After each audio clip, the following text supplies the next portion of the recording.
Brandon Lewis. Thank you, Ms Howarth. It's a pleasure to serve under your chairmanship today. And again, I congratulate my honourable friend for getting this important debate. I think it's important, actually, from my point of view, to start off with why we're actually here. This is a scheme that has worked successfully. It's a scheme that was in place from January last year, and it's only the last few weeks that it's actually gained any sort of publicity.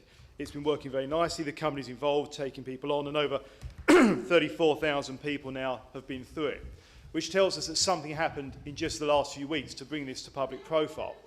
Yes, happy to.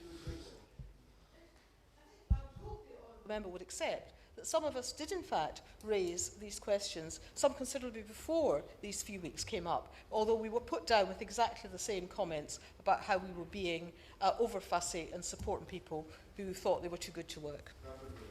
I thank the Honourable Lady for outlining that she supports the Socialist Workers' Party position on this, but the reality is in the last couple of weeks the publicity came about when the Socialist Workers' Party started a campaign off the back of a wrongly placed advert.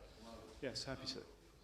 My honourable friend not Tony suggest that Baldwin. the advice that should be given to the honourable lady who's just spoken is that when you're in a hole, you should stop digging.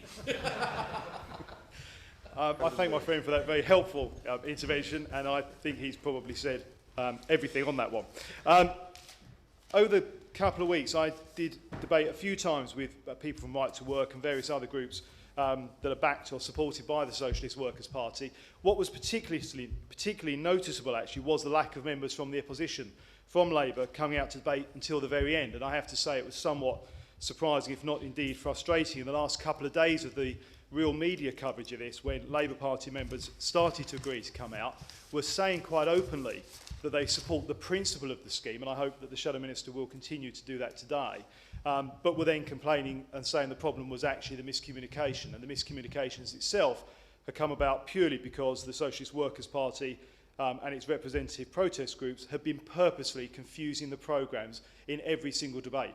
In fact, in one debate I did, a member of that group, before the debate, chatting quite happily outside the studio, understood exactly what the different programmes were and understood how they worked.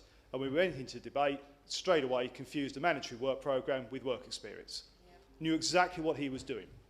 And I think it's a real shame that members of the party in opposition, the last government, the Labour Party members, didn't come out with us, even if they do disagree with the programme, but actually to clarify that the work experience is a very straightforward and simple voluntary programme that gives people experience in an industry, in a field they have expressed an interest into going into.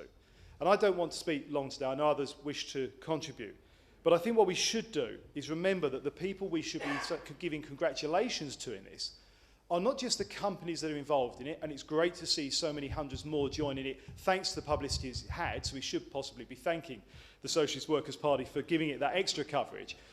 They should be congratulated because they are doing a service for young people. They are providing opportunities, experience of a range of issues, not just in the skill set they want, whether it's engineering, technology or retail or any other industry, but also in those interpersonal skills that members have noticed earlier today, and those skills in just understanding what it means to be able to get up and go to work. And there was a story, I think, in the Sunday Telegraph just last week of a company in Kent who's had people on it from the work experience programme, and those people themselves were saying how much higher their self-esteem was for being able to get up in the morning and have a project, and most of those in that company actually were going on to having full-time jobs with that particular company. So those companies should be congratulated. But actually in all of this we have to be very careful, and I think the real shame of this is that if it isn't stopped and we don't make it clear what a good scheme this is, we actually lose the benefit potentially for organisations and charities who run work experience schemes. I've had work experience people from the Prince's Trust who, having been working in my office for just a couple of weeks, have then used that on their CV and the experience they've gained, and they've been excellent people, have gone on and got themselves into really productive ways of life from maybe not having that before. And there's a range of charities out there who could be threatened as they go down the line. But the most important people in this are the young people who take part in the scheme. These are young people who have chosen, voluntarily said they want to do something with their lives. They want to think out of the box and take a different opportunity. Many of us in this room, we've already heard this morning, and in the media, many people who work in it will have experienced work experience. I was fortunate enough when I was young to have work experience. I got that because my father happened to know somebody who offered me work experience, and that led to other opportunities.